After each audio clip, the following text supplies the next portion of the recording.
Hey everyone, and welcome to today's Explainer. Today, we're going to completely break down Unit 2, Physical and Motor Fitness.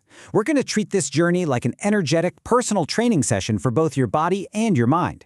I'm incredibly excited to guide you through this, mostly because the concepts we're covering today, they are literally foundational to everything else you do. So, here is our game plan for today.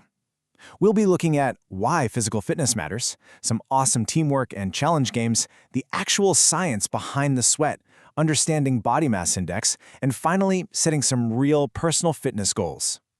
Section 1. Why physical fitness matters. Let's jump right in and look at the core foundation of this chapter. Look, the text makes it clear right out of the gate. Physical activity isn't just about sweating or, running fast. It's actually a direct pathway to your personal development. When you throw yourself into these physical challenges, you are actively building mental toughness, you're fostering teamwork, and you're developing deep self-discipline. It's really about cultivating motivation and courage when you're staring down a challenge. And naturally, doing all of this while understanding the absolutely crucial safety guidelines, so you can push your limits, but do it responsibly. Moving on to Section 2, Teamwork and Challenge Games. Let's see how these high-level mental concepts actually play out in the real world with physical games. This perfectly illustrates one of the standout activities from the text, the Rock, Paper Championship Run.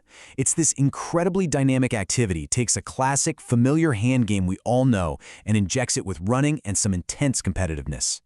Here's the kicker, though. This game isn't just about straight-line speed. Not at all.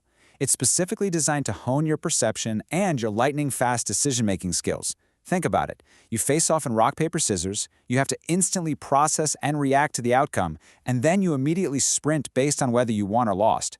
It literally forces your brain and your body to work in perfect synchronization. Okay, next up we're bringing things a bit closer to the ground with the crab crawl ball relay. You can just imagine the teacher's whistle blowing to kick this off, following all those strict safety protocols we touched on earlier. So, let's break down how this works. You form a line in that classic crab position, roll the ball entirely underneath your body to the next teammate without breaking your stance, pop up, run to the back of the line, and do it all over again. Sounds easy? Well, it acts as a brutal physical lesson in gravity. This specific movement forces you to fire up major core muscles like the rectus abdominis, your obliques, and the multifidus, just to maintain your position against gravity, all while trying to work efficiently as a team. Section 3. Science behind the sweat. Now, what's really fascinating here is the psychology that's happening entirely behind the scenes when we play together. Be honest, have you ever noticed someone totally slacking off during a team challenge? Like, they're just kind of hanging back while the rest of the team does the heavy lifting? Well, the chapter officially defines this phenomenon as social loafing. It's a proven psychological reality where people just naturally put in less effort when they're working in a group compared to when they're working completely alone. But, on the flip side, we have something called social facilitation. This is that massive, undeniable boost of energy and performance you get simply because your teammates are watching you and cheering you on. It describes how people perform significantly better when others are present. It's honestly a perfect highlight of why teamwork can be such a powerful motivator in our physical fitness journeys. Section 4. Understanding body mass index. Let's shift gears away from the games and psychology and get into the hard data and science behind our health. The text highlights this really clever interactive game called Swasthya. It visually simulates how bad lifestyle choices actively drain your energy in real time. For instance, if you get tagged by an unhealthy food player, you're restricted to only walking, which represents a lowered metabolism. But the moment you touch an exercise cone, you're allowed to run again, symbolizing an improved, fired-up metabolism. It's a brilliant way to physically experience the consequences of your everyday lifestyle choices. Now, to track your health objectively, the chapter provides this exact body mass index, or BMI, table. By using a pretty simple formula, just your weight in kilograms divided by your height in meters squared, you can calculate your baseline.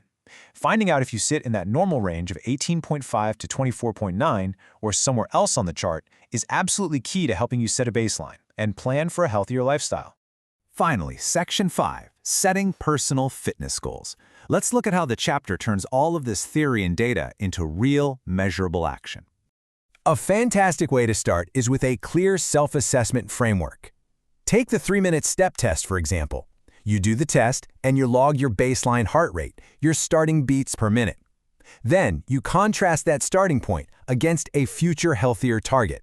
Specifically, you're aiming for a lower resting heart rate over time as your cardiovascular endurance gets better and better. You can also track your raw speed and power. The text challenges you to set a tangible goal for your 50-meter sprint. You log your baseline time in seconds, and then your goal is to shave off just a tiny fraction of a second. We're talking improving by just 0.2 to 0.5 seconds. It beautifully illustrates that real fitness isn't about massive overnight changes. It's about small, precise, and measurable improvements over time.